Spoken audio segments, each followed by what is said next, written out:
AS level, English language paper. 1. Question 2. Text analysis. Text, Fast Times with Shabnim Ismail.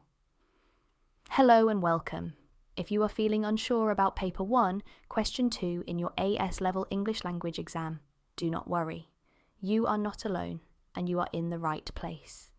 In this video, I will guide you step by step through the text analysis question using a real past paper extract about South African cricketer Shabnim Ismail. You will learn how to spot techniques, explain them clearly, and understand their effect on the reader. I will also show you a 3-step method that will help you build strong analytical paragraphs with confidence. Let us begin. What does question 2 ask? It gives you a non-fiction text, often an article, speech or interview, and asks you to analyse how the writer uses form, structure and language to engage the audience and achieve a specific purpose. You are being assessed on 3 things. First, your understanding of the text's style, tone and audience. Second, your ability to identify and analyse the writer's choices using appropriate terminology. Third, your ability to explain how those choices affect the reader and help achieve the writer's purpose. Now, let me introduce the 3-step method you can use to analyse each example. Step 1. Identify the technique the writer uses. Step 2. Interpret what this choice reveals about the subject or situation. Step 3. Explain the effect on the reader and how it connects to the writer's purpose. We will now apply this method to 3 examples from the article about Shabnim Ismail. Example 1. The quote is, "You won't be surprised." Step 1. Identify. The writer uses direct address with the second person pronoun you. Step 2.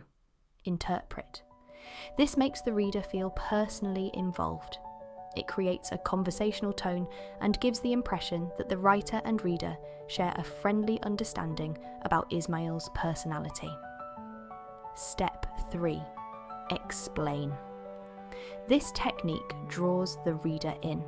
It makes the article feel less formal and more like a one-to-one conversation. This helps the audience connect more easily with the content and the subject. Example 2. The quote is, "Crates and a tennis ball." Step 1. Identify.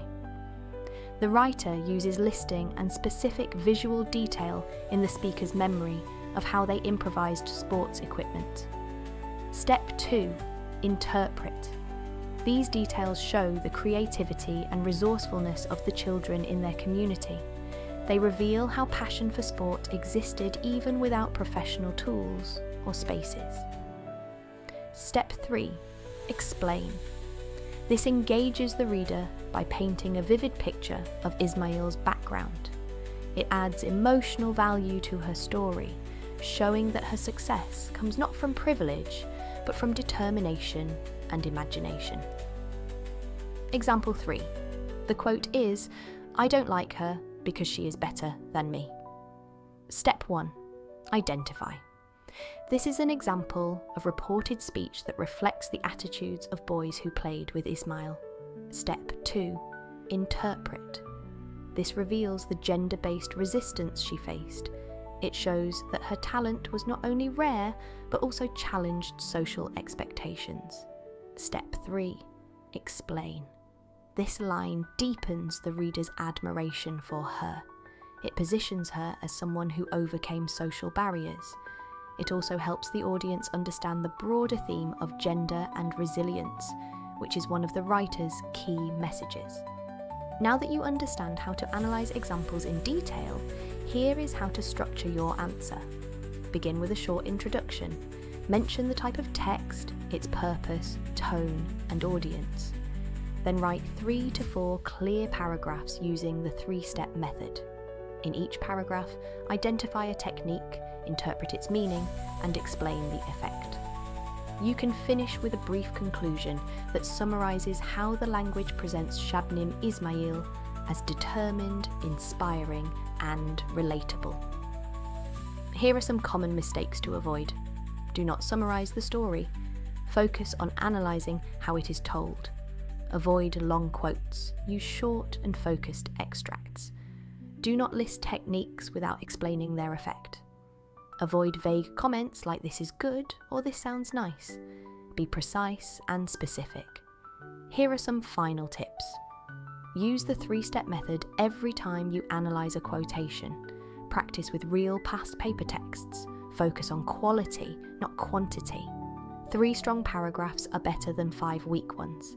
Build your vocabulary of terminology. This includes words like tone, anecdote, listing, direct address, and reported speech. And always ask yourself, why did the writer choose this? What does it make the reader think or feel? You now have a clear method to approach question 2 with confidence. Do you think you're ready to face paper 1, question 2? Thank you for watching, and good luck with your exam preparation.